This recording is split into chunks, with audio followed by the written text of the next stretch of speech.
성부와 성자와 성령의 이름으로.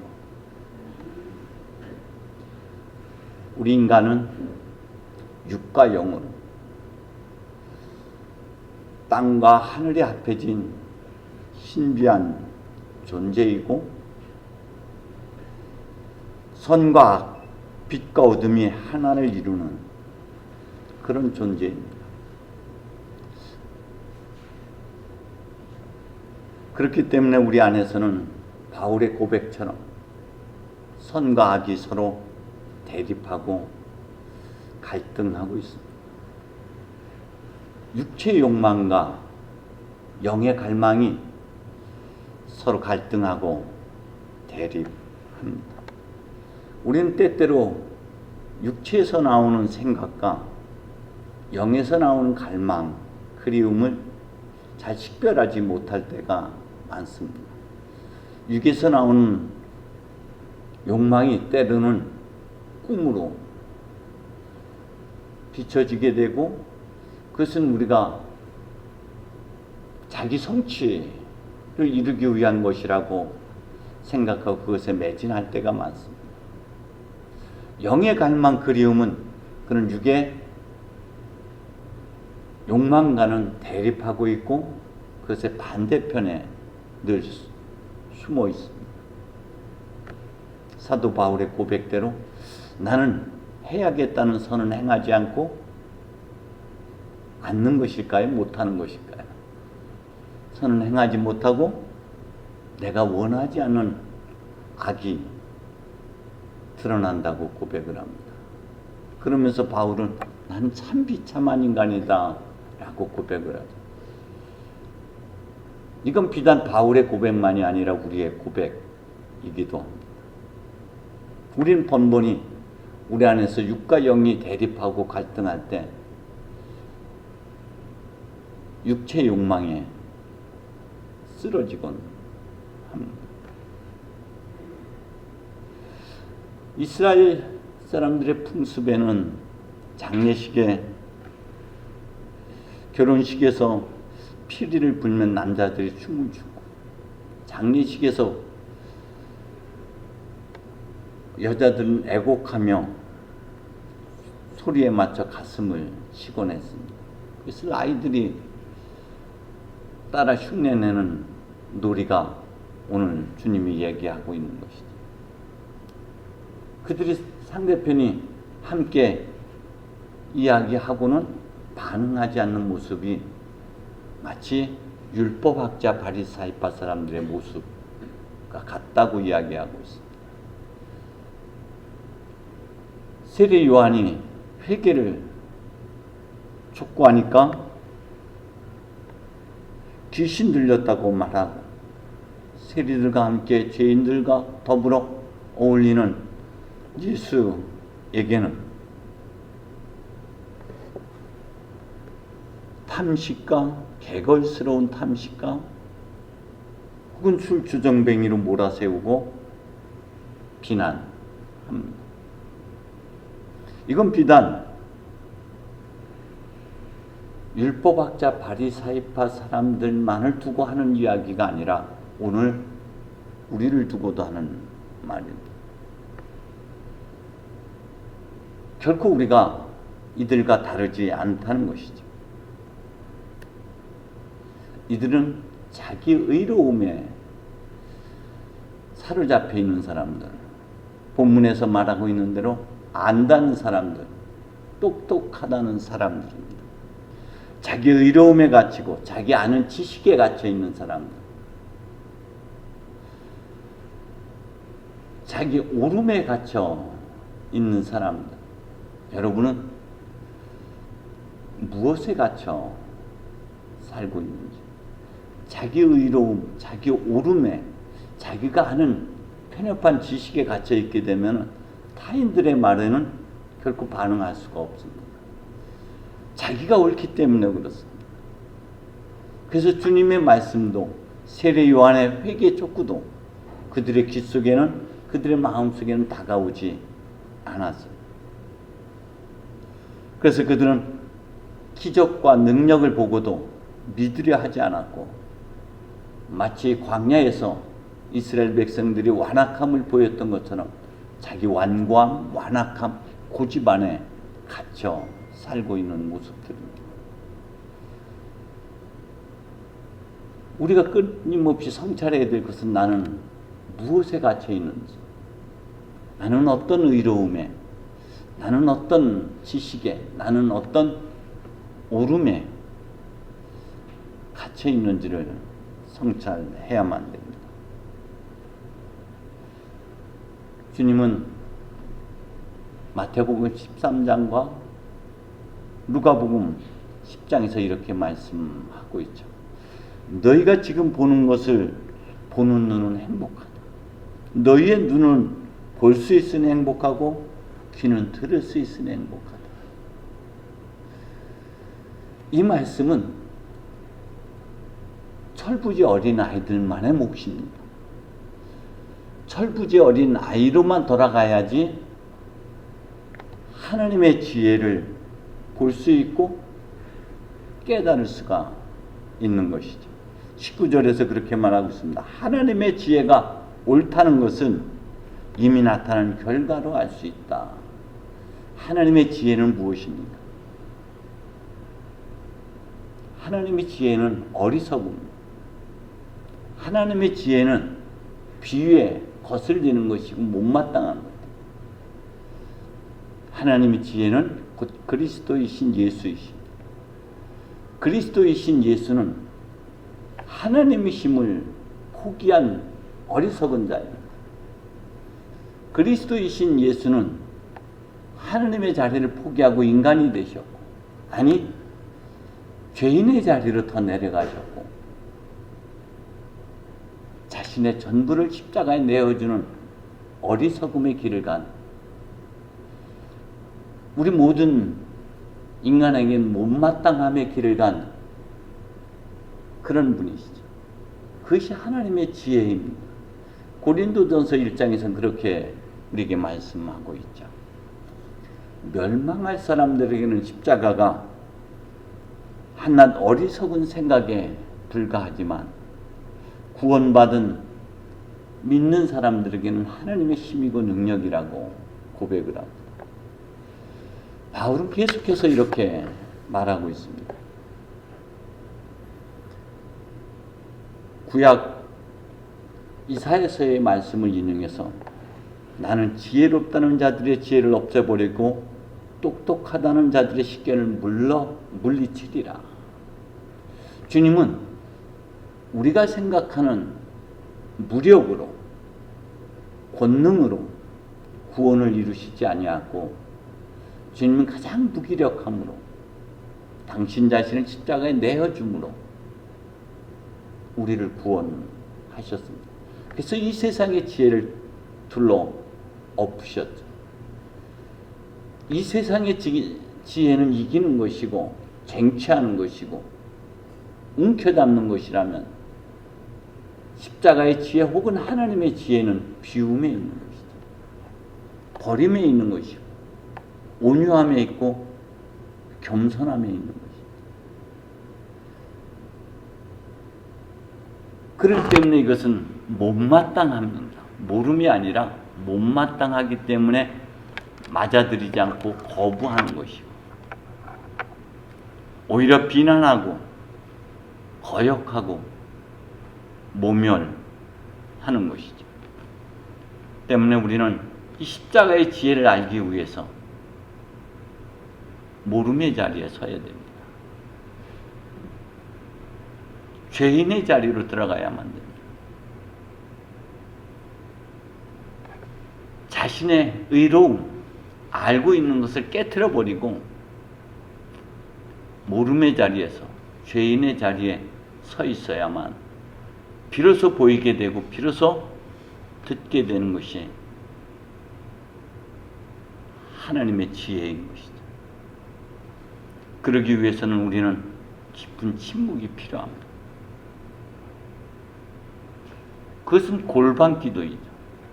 하나님과 마주하는 자리, 자기 자신과 마주하는 자리. 그 자리에서 우리는 우리 어둠을 보게 되고 그 어둠 속에서 우리의 빛까지 발견하게 됩니다. 그렇기 때문에 끊임없이 우리는 멈춰서 모름의 자리로, 침묵의 자리로, 그 자리에서만 우리가 죄인이 되고 그 자리에서만 우리가 단순성에 다가갈 수가 있고 철부지 어린아이에 다가갈 수가 있는 것이죠. 철부지 어린아이는 단순성입니다. 그리고 순진성입니다. 주님께서는 수고하고 무거운 짐을 지고 허덕이는 사람들은 나에게 오라고 말씀하십니다. 나는 온유하고 겸손하니 너와 내 멍에를 메고 나에게 배우라고 하십니다. 멍에는 무엇인가요? 멍에는 이스라엘 사람들에게 있어서는 율법입니다. 멍에는 하나님의 나라이기도 합니다. 랍비 문헌 중에서 이렇게 말하고 있습니다. 누구든 먼저 하늘나라의 멍에를 져야 하고 율법의 멍에를 져야 한다. 하늘나라의 멍에는 오직 한 분이신 하나님만을 믿고 다른 신을 섬기지 않는 것이고, 율법의 멍에는 말씀에 순종하고 그 율법을 연구하고 배우는 것이다. 그런데 주님께서는 마태오복음에서 이렇게 말씀하고 계십니다. 너희는 옛사람들이 하신 말씀을 들었다. 그러나 나는 이렇게 말한다. 주님은 율법을 훼손하기 위해서 온 것이 아니라 완성하기 위해서 이 땅에 오셨다고 말씀하셨습니다. 그런데 사람들이 이 율법을 왜곡되게 해석을 했기 때문에 사람들에게는 무거운 짐이 되어버렸습니다. 그들은 율법을 지키지 못한다고 해서 비난하고 죄인으로 단죄해버리고 그들을 소외시키고 그들을 배척하는 삶을 살아왔습니다. 그런데 주님께서는 나는 이렇게 말한다 하면서 율법을 재해석해 주는 것이죠. 그래서 주님의 말씀은 율법학자들과는 달리 권위가 있었다라고 표현을 하고 있습니다. 율법을 재해석해서 우리에게 주시는 그 말씀을 우리는 주님에게 배워야만 하는 것이죠. 그것이 무거운 짐을 지고 허덕임에서 벗어나서 참된 안식일로 들어가는 유일한 길입니다. 멍에를 진다는 것은 전적인 헌신을 의미하기도 합니다. 예수님의 멍에는 말씀에 대한 전적인 헌신인 것이죠.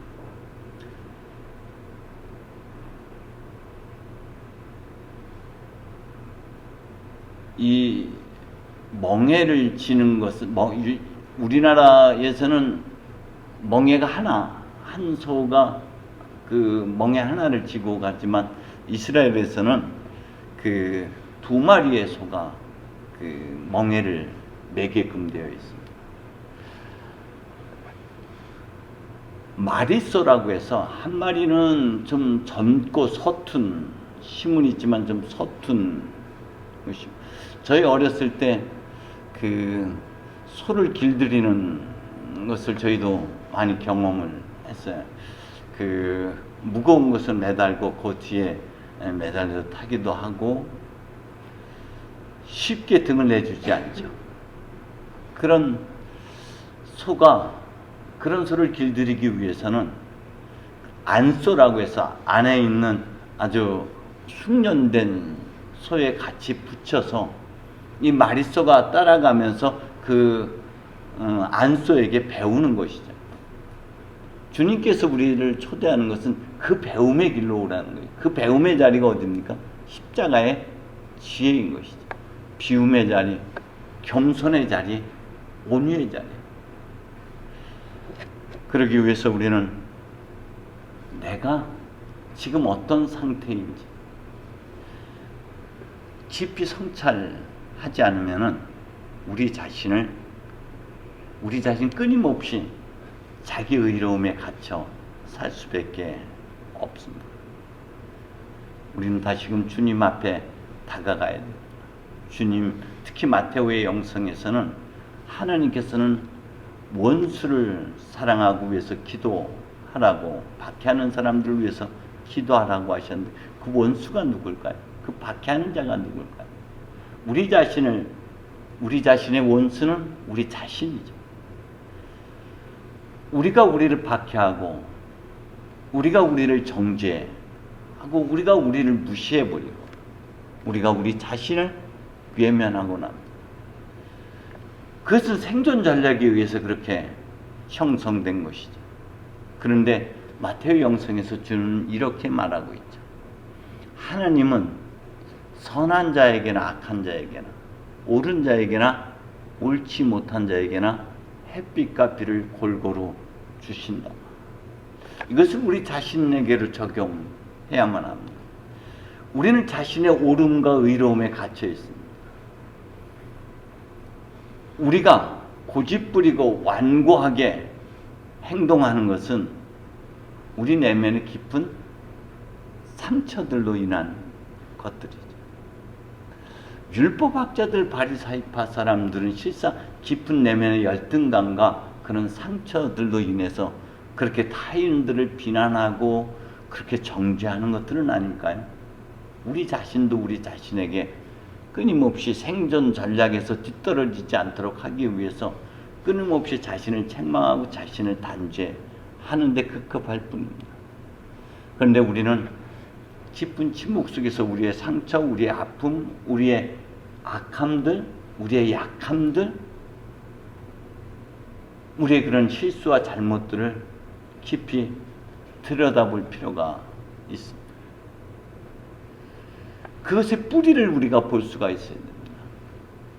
그리고 주님은 그런 우리의 아픔과 상처를 품어 안으시는 그 은총, 그 자비, 그 사랑을 우리가 알아차려야만 됩니다. 그래야지 우리는 육과의 전쟁에서 이겨 나갈 수가 있는 것이죠. 끊임없이 우리를 배척하고 배반하고 외면해버리는 한 우린 여전히 그 자리에 갇혀 살 수밖에 없어요. 우리가 흔히 이렇게 이야기하죠. 나는 우리 엄마처럼 우리 아빠처럼 살지 않을 거야. 그런데 어느덧 살다가 돌이켜보니까 똑같이 살아요. 근데 그것은 우리 어머니가, 우리 아버지가 갖고 있는 못마땅한 것들, 그들의 상처들을 내 안에 있다는 것을 인정하지 못하고 인식하지 못하기 때문이죠. 끊임없이 우리가 감추고 있기 때문에, 외면하고 있기 때문에 그렇습니다. 우리 부모님의 상처, 못마땅함이 내 안에 있음을 인식하고 그것을 알아차릴 때 우리는 그거로부터 자유로워질 수 있는 것처럼 우리도 우리 내면에 그런 깊은 아픔과 상처들, 죄와 악함들을 직면해야지만이 그 너머에 숨겨진 빛을 볼 수가 있고 숨겨진 선을 우리가 깨닫게 되는 것이죠. 이건 율법학자들과 바리사이파 사람들만 두고 하는 것이 아니라 오늘 우리가 육을 살고 있는, 육체에 끌려 살고 있는 우리 자신을 향해서 주님께서 행하시는 말씀입니다. 때문에 우리 모름의 자리로 들어가서 우리 자신과 깊이 만나는, 직면하는 그런 은총의 자리에 이번 한 주간도 서 있어야 됩니다. 그 자리에서 우리는 그런 아픔, 상처를 감싸 안으시는 주님을 만나게 될 것이고, 주님과의 만남에서 우리의 모든 응어리와 아픔들이 치유되고, 비로소 우리는 하지 말아에서 하라의 자리로,